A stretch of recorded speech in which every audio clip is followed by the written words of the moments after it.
Ancien soldat d'élite, Mick Ritland n'accepte pas que des chiens ayant servi dans l'armée finissent leur vie dans des cages ou soient euthanasiés.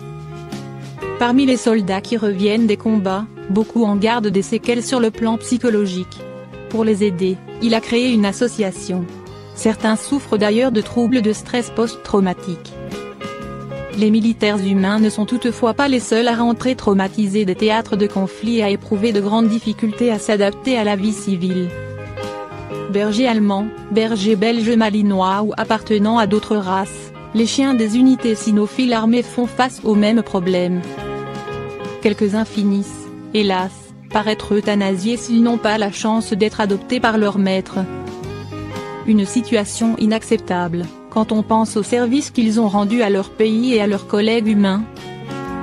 Toutes spécialités confondues, attaque, détection d'explosifs, protection de base.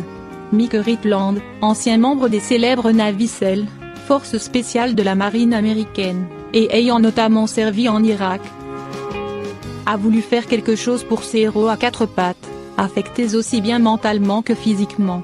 Il a créé la Warrior Dog Foundation. L'objectif de cette organisation est d'aider les chiens en question à vivre le restant de leur existence en paix et à se remettre de leur traumatisme, comme le rapporte Dog Dispatch. Dans le ranch qu'il leur consacre au Texas, il assure une réhabilitation mentale et physique, ainsi que des possibilités de relogement. Non seulement aux chiens ayant servi dans les forces armées, mais aussi ceux retirés des forces de l'ordre. Ces animaux étaient soumis, des années durant, à un entraînement et une activité intense. Ils étaient exposés à de grands dangers et certains d'entre eux ont même été blessés. Ils sont rééduqués, reçoivent de l'amour et de l'attention, et évoluent dans un environnement sain et sécurisé, de manière à les préparer à la vie de famille.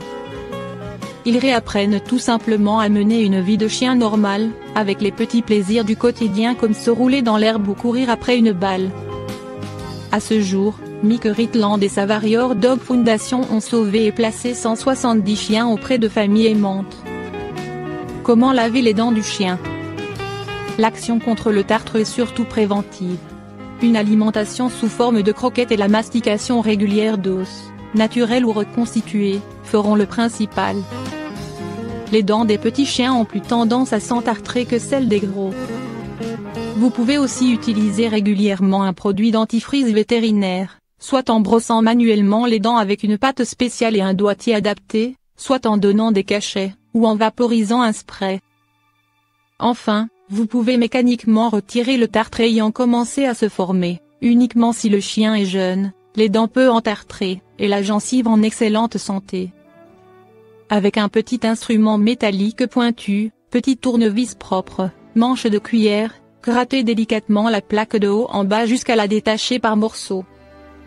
N'insistez pas si vous arrivez près de la gencive, et travaillez alors vers l'extérieur, jamais vers le haut, car vous risqueriez de blesser celle-ci.